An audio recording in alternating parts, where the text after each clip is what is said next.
Bienvenidos al canal de Urgencia Educa. Estoy aquí con mi interno y me pidieron que hablara un poco de drogas vasoactivas.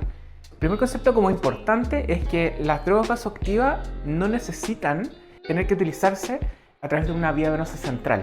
Podemos iniciarlo desde la urgencia y desde una vía periférica. No hay daño al respecto. El segundo concepto es entender de que no hay estudios que demuestren de que las drogas vasoactivas una es superior que la otra. Entonces, por ejemplo, vamos a hablar un poquito de un perfil, por ejemplo, para el shock cardiogénico, por ejemplo, y no hay evidencia de que la milrinona versus la doutamina versus la dopamina sea una mejor que la otra.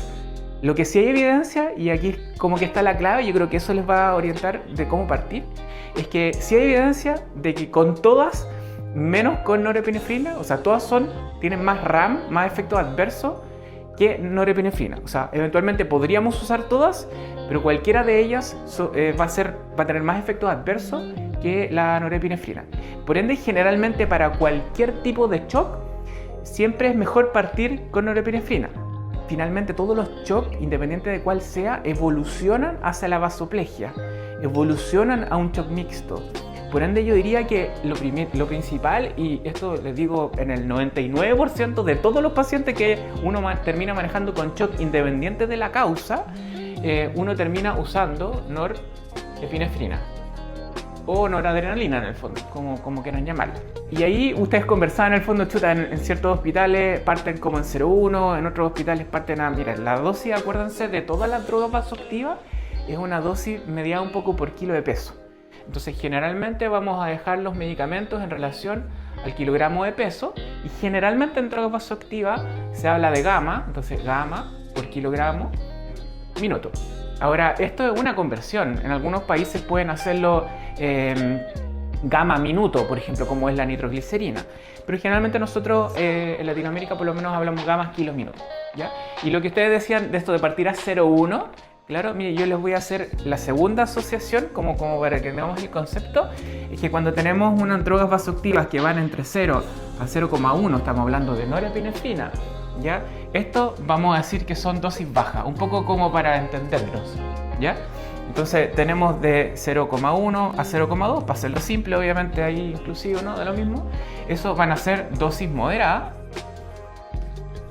y eventualmente mayor a 0,3 en el fondo, 0,2 a 0,3, esto van a ser dosis altas. Entonces, como conceptualmente, cuando tengamos un paciente que tiene dosis altas, generalmente uno siempre debería considerar asociar una segunda droga, ¿ya?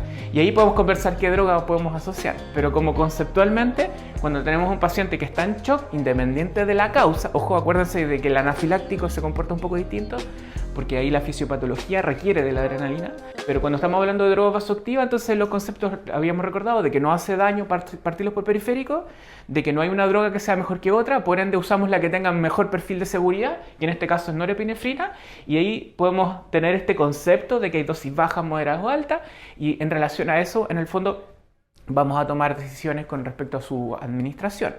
Recuerden de que los efectos de las drogas vasoactivas son efectos que duran muy poco tiempo también en el intravascular. Por ende, no tienen que tenerles miedo, porque en el fondo si es que llega a subirle mucho la presión porque le pusieron mucho, le bajan el medicamento. Lo importante es hacer un monitoreo como un poquito más intensivo. Lo mismo que con el catéter venoso central, como para las mismas drogas, lo ideal sería poner una línea arterial para monitorizar este tipo de drogas. Pero tampoco necesitan eso en la urgencia como para comenzar, como para que les quede claro eso. Entonces no tengan miedo, es que no tengo línea, no le puedo partir. No, pártale, porque si no el paciente se va a morir. O va a empeorar su morbimortalidad, ¿ya? Y yo les recomiendo tener un número mágico que sea el que ustedes quieran. Pero que en el fondo más o menos se acostumbren a evaluar a los pacientes de la misma forma. Porque de esa forma se van a acostumbrar a, chuta, respondió con esta dosis como inicial, mi paquete inicial de manejo, y por ende me quedo tranquilo, o eventualmente no está respondiendo y voy al tiro a empezar a ser como más agresivo, ¿ya? Entonces, en mi caso, yo parto a 0,08. ¿Por qué? Porque a mí me enseñaron así. Si tú quieres partir a 0,1, es completamente válido. Yo finalmente también lo hago un poco en relación a la gravedad del paciente. Si el paciente se está activamente muriendo frente a mi ojo, probablemente le digo, parte al tiro nomás a una dosis más alta y después me acostumbro tirando para abajo. Si el paciente está al revés, ya le pasé volumen, mira, está un poquito hipotenso, ya apártelo un poquito de droga, aparte bajito, vamos subiendo. Da lo mismo, no se preocupen ni se compliquen con eso. Tengan el concepto de que efectivamente las drogas se van titulando y tú tienes que irlas controlando cada 2, cada 5 minutos, por lo menos en la primera fase de la reanimación, hasta que llegues a tu objetivo. Y acuérdate que el objetivo es una meta terapéutica que puede no necesariamente ser solo la presión arterial. Es importante eso. O sea, una cosa es la presión arterial y otra cosa es el estado de perfusión del paciente que queremos conseguir. Entonces eso tiene que ver también con el estado de conciencia, el llene capilar, si tiene diuresis o no, entre otras cosas. No solo el número de la presión es nuestro objetivo de la droga vasoactiva, no es el caso. Yo les sugeriría entonces partir siempre con norepinefrina porque es un medicamento seguro, de fácil inicio, de fácil titulación y con bajos efectos adversos. Si llega el paciente, generalmente es tan hipovolémico, se le pasamos volumen y si no responde ponemos droga vasoactiva. Eso es perfectamente válido de hacer, como también puede ser si es que el paciente está muy mal, pueden hacer las dos cosas al mismo tiempo. Si no se fijen en la idea, que no respondió volumen y por ende le tengo que partir droga vasoactiva. El paciente está en shock y puede que ese shock requiera drogas vasoactivas antes. Y especialmente si está grave, pueden partir las dos cosas al mismo tiempo. La norepinefrina entonces está en dosis alta, mayor a 0,3 gamas por kilogramo minuto. Vamos a considerar dosis altas. Y eso nos haría pensar en poner una segunda droga. Yo diría paso 1 y nótense que estamos hablando de cualquier shock. Cualquier shock.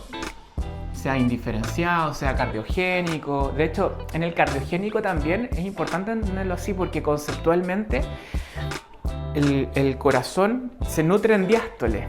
Entonces necesita tener el corazón una presión diastólica por lo menos de 40 para permitir que las coronarias se nutran, que es un paso necesario para que le llegue oxígeno al corazón y pueda bombear con más fuerza. Entonces, aunque el shock sea cardiogénico, es necesario tener una presión diastólica, por lo menos un piso, para poder bombear, digamos, adecuadamente. Entonces yo le diría, si el shock es profundo en el fondo, o si el shock tiene algún perfil particular, consideren una segunda droga. Y dentro de las segundas drogas yo creo que la más importante en realidad es epinefrina. Este sería como el pack para cualquier paciente. Entonces, independiente del paciente, miren, qué loco lo que estoy diciendo, independiente del paciente, para cualquier paciente que tiene un shock, que empieza a ser refractario, uno debería considerar dos drogas y una buena estrategia es partir norepinefrina y epinefrina. Y la adrenalina en el fondo. Y la adrenalina se puede partir por vía periférica también, no tengamos miedo con eso.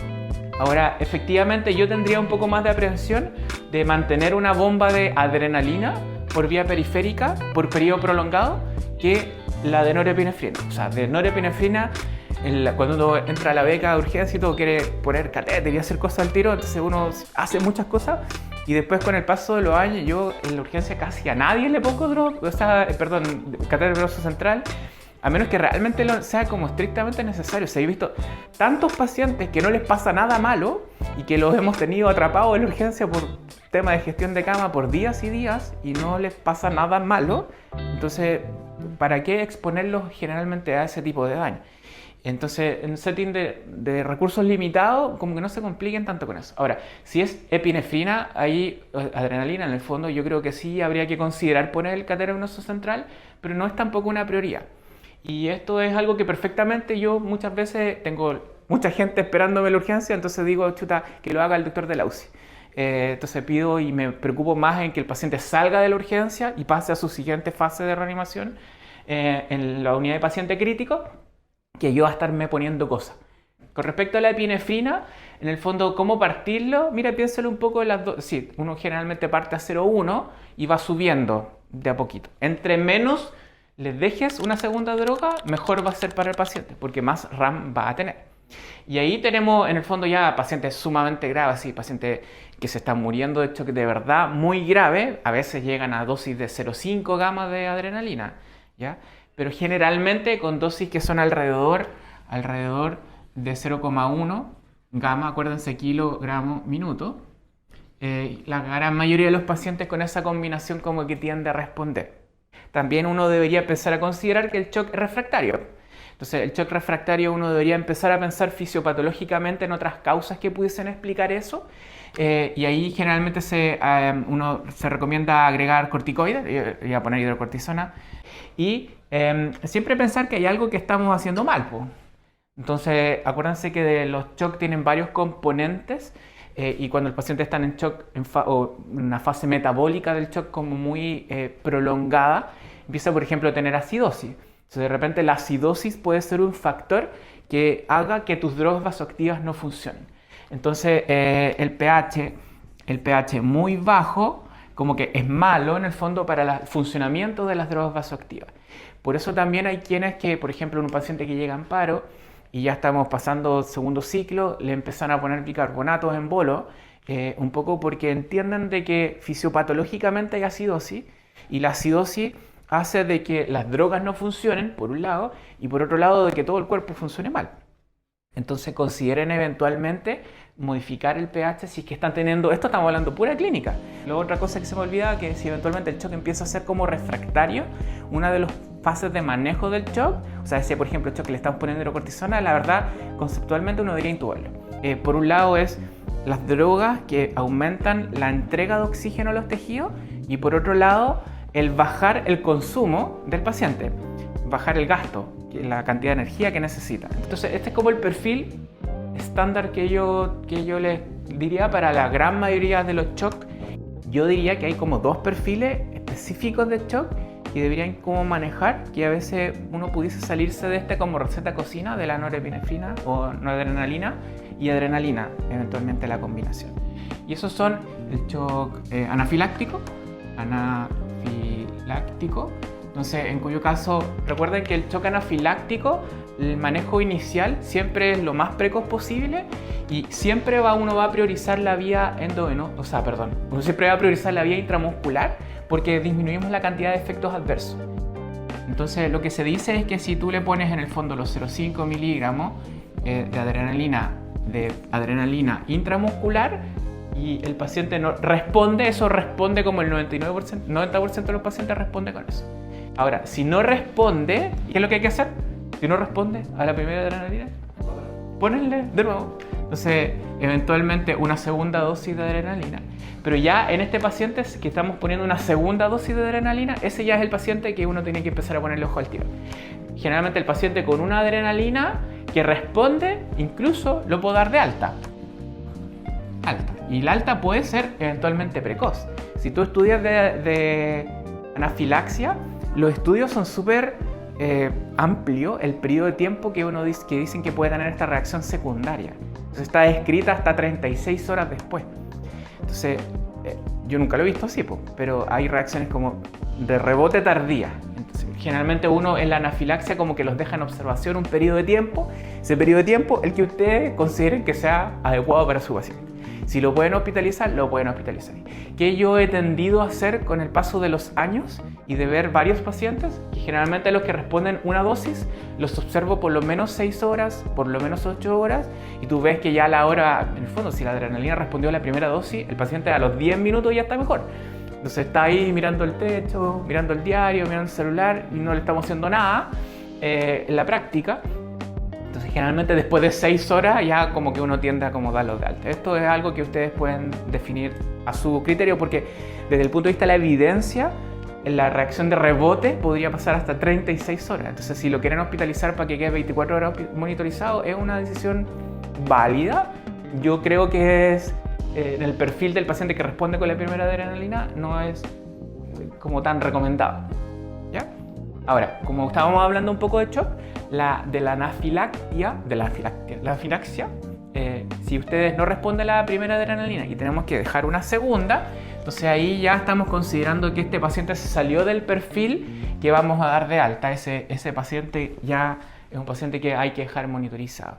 Y si responde rápido a la segunda, todavía podemos no usar una bomba de infusión, pero generalmente ya sobre la segunda dosis habría que usar una bomba de infusión y obviamente en anafilaxia, por la fisiopatología de la enfermedad, ahí vamos a querer dejar adrenalina en BIC, en bomba de infusión. ¿Y a qué dosis? A la que sea necesaria para controlar los síntomas del paciente. De nuevo, las drogas vasoactivas no se preocupen tanto como de las dosis. Entiendan de que hay que partir más o menos un número y subir y bajar en relación a cómo está el paciente, con un objetivo terapéutico. ¿Ya? Entonces, anafilaxia es un caso especial por la fisiopatología, en la cual yo partiría primero al tiro con bomba de adrenalina, directamente, sin pasar por la norepinefrina. Y el segundo perfil, que es como más habitual de encontrar, porque finalmente el shock indiferenciado, el que sea obstructivo, o el shock séptico, todo norepinefrina va a funcionar bien. Y el shock cardiogénico es como el otro que genera como harta como discusión intelectual de qué droga ponerle, cuál droga es mejor por el perfil de las drogas. Entonces, generalmente siempre uno tiene la opción de ponerle dopamina o dobutamina. Entonces, el punto acá es que generalmente, ¿por qué tiene un paciente shock cardiogénico? Eso es como lo que hay que pensar. Entonces, los pacientes que tienen shock cardiogénico generalmente son por isquemia. Generalmente tienen un componente isquémico dentro de su fisiopatología. Entonces, la dopamina, el problema es que puede ser de repente muy taquicardizante. O sea, las dosis que necesita para mantener una presión, una vasoplegia, vasocontraer, suelen ser como medias taquicardizantes. Por ende, yo siempre les digo, entonces acuérdense de que en el shock cardiogénico, lo que les decía antes, que es necesario tener una presión de perfusión coronaria adecuada. Entonces es importante en el shock cardiogénico la presión de perfusión coronaria, que generalmente está alrededor de los 40 milímetros de mercurio, lo que quiere decir que yo necesito tener una diastólica de por lo menos 40, como mínimo, para poder hacer que el corazón se oxigene adecuadamente y no tenga tanta isquemia. ¿Ya? Aunque le estemos, entre comillas, aumentando la poscarga de ese corazón. ¿Ya? Si el corazón no tiene oxígeno, no sacamos nada con hacer nada más. ¿Ya? Y para lograr eso, entonces yo lo que diría, como les decía, yo utilizaría epinefrina, o sea, norepinefrina, entonces noradrenalina, utilizaría para lograr ese componente vasopléjico del shock cardiogénico. Y de ahí yo, dentro de mi experiencia, esto es claramente algo que puede discrepar, eventualmente yo le partiría dobutamina. ¿Por qué hacerlo así? Porque la dobutamina, que podríamos usar sola, en dosis bajitas, supone que está descrito que pudiese generar un poquito de vasoplegia y por ende podría bajar eventualmente un poquito la presión. Entonces, para evitar ese fenómeno de la dobutamina, yo le dejo norepinefrina para mantener mi presión de perfusión coronaria como en una base, y sobre eso le agrego la dobutamina, que considero que es uno de los inótropos más fuertes, digamos. Entonces, lo que buscamos con esto es ionotropismo, en el fondo que el corazón lata más fuerte, con más fuerza. Y de esa forma creo yo, o siento yo, que sería una buena forma de enfrentar esto que es las drogas vasoactivas en el shock. Para finalizar, les voy a decir un tip nomás de urgencia que se llama el EpiDrip, que es no más que otra cosa que poner una ampolla de adrenalina del carro de paro, y eso se lo ponemos a 1000 cc de suero fisiológico. ¿Y qué hace esto? Que eso es como para tratar de estandarizar un poquito. Lo que hace es que un cc es igual a una gama de adrenalina, ¿ya? Ahora, ¿para cuándo le usamos eso? Entonces, el paciente que se llega muriendo activamente, el enfermero tiene que preparar las bombas. Preparar las bombas se demora tiempo. O sea, en ese paciente que se está muriendo muy rápidamente, no tenemos tiempo. Una de las cosas más fáciles que uno puede decir, entonces, ponle una vía, ya tenemos el acceso, y cuando tengamos la vía, ponle un volumen de 1000, ¿cachai? Pásale una adrenalina y pásalo a chorro hasta que el paciente deje de morir. Y una vez se empiece a estabilizar, le empecemos rápidamente como a regular un poquito el goteo, como para tratar de calcular después a cuánto partir la bomba. Entonces esto podría ser una situación como de rescate. Está como bien descrita para varias como condiciones críticas, digamos. Porque el preparar la bomba se demora a veces, o tienen que pedir más de una ampolla, o la bomba puede que no esté, o justo la bomba no tiene, no sé, ¿me entiendes? Esto puede ser una circunstancia como de rescate en cualquier lado, en un servicio de baja complejidad que no tienen bomba, muchos SAPU, cosas así, no tienen. Entonces tú le dejas pasando esto y que regulas más o menos por el gotita para calcular en cuántos minutos le está pasando, como para sacar un cálculo. Pero de nuevo, el cálculo de saber cuántas dosis le estoy pasando no es tan relevante. Si lo importante acá es entender de que se regula en relación al paciente. Entonces, si el paciente está muy hipertenso, muy taquicárdico, necesita menos droga, ¿no? Y si el paciente está, digamos, peor, hay que ponerle más droga. Y así es la complejidad, no tiene mayor complejidad que eso, no se compliquen tanto la vida. Entonces, resumiendo, desde el punto de vista del shock y las drogas vasoactivas, yo creo que los conceptos más importantes son, acuérdense, entonces no hay evidencia sobre cuál es mejor que otra, pero sí les sugiero manejar bien, aprenderse un poco bien la norepinefrina porque es la que le va a salvar la vida, y yo, si tuvieran que elegir dos que estudiar, la adrenalina, porque con esas dos van a tener el 100% de los shocks. Si a ustedes les gusta esto y quieren un poco ser más fino o están en una unidad de paciente crítico, especialmente si es más cardiológica, orientada a lo cardiológico, ahí ya hay que ponerle un poquito más de estudio a la milrinona, a la dopamina, a dobutamina, a otro tipo de perfil de droga para algún otro tipo de pacientes. Y ahí, quizás para finalizar, acuérdense que todos los shocks tienen una causa y que tratar de buscarle la causa para poder hacer el tratamiento, porque no sacamos nada con poner drogas vasoactivas si no le dejamos antibióticos a los pacientes, o no le hacemos la paracentesis, o no drenamos el neumotórax hipertensivo, o no trombolizamos si estamos hablando de shock constructivo, independiente, o no le dejamos adrenalina si es que, imagínense, el shock anafiláctico, le ponen solo norepinefrina, va a quedar el shock anafiláctico para siempre, a menos que le deje la adrenalina, porque la fisiopatología de la enfermedad requiere ese tipo de manejo. Entonces, este ha sido el video, un poco de drogas vasoactivas, se nos extendió un poquito con respecto a otros tips y nos vemos en el próximo video. Adiós.